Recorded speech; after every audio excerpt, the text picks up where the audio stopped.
এক ভয়ঙ্কর মিথ্যাবাদী আসবে, যে নিজেকে বলবে রব।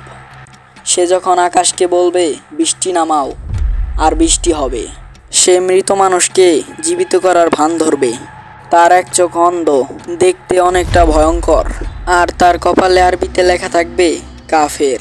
নানা ধর্মের মানুষ নানা কিছু ভাববে, কিন্তু ইসলাম ধর্মের মানুষ ঠিকই বুঝে যাবে এটি কি। হ্যাঁ, আমি দাজ্জালের কথাই বলছি। রাসূল সাল্লাল্লাহু আলাইহি সাল্লাম বলেছিলেন, দুনিয়াতে যত ফিতনা এসেছে এর চেয়ে বড় আর কিছুই নেই।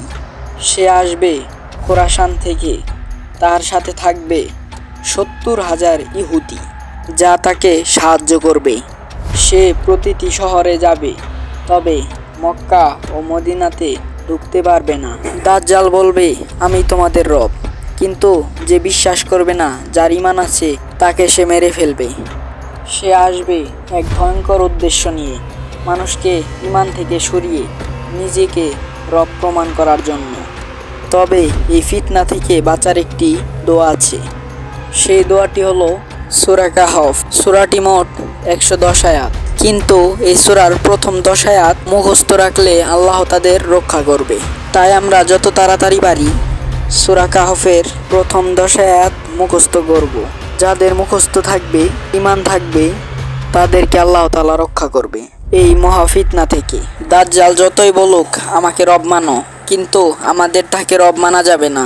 আর যদি আমরা মেনেও ফেলি, তাহলে আমরা জাহান্নামী।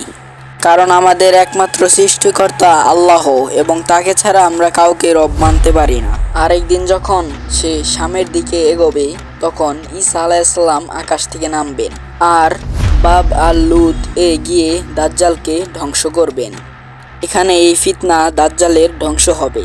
তিনি দাজ্জালকে হত্যা করার পর মানবজাতিকে সত্যপথে ফিরিয়ে আনবেন। তিনি ইসলাম অনুযায়ী শাসন করবেন এই পৃথিবীকে, এবং বিশ্বব্যাপী ন্যায় ও শান্তির যুগ শুরু করবেন। সেই শান্তির যুগে ইসলামই হবে একমাত্র ধর্ম। সমস্ত মানুষ ইসলাম গ্রহণ করবে বা ইসলামের শাসনের অধীনে থাকবে। দুনিয়া জুড়ে ইসলামের বিজয় হবে। পৃথিবীতে আর কোনো যুদ্ধ, সহিংসতা ও হিংসা থাকবে না। আকাশ বৃষ্টি দিবে, গাছ ফল দিবে, প্রকৃতির বরকত ছড়িয়ে পড়বে।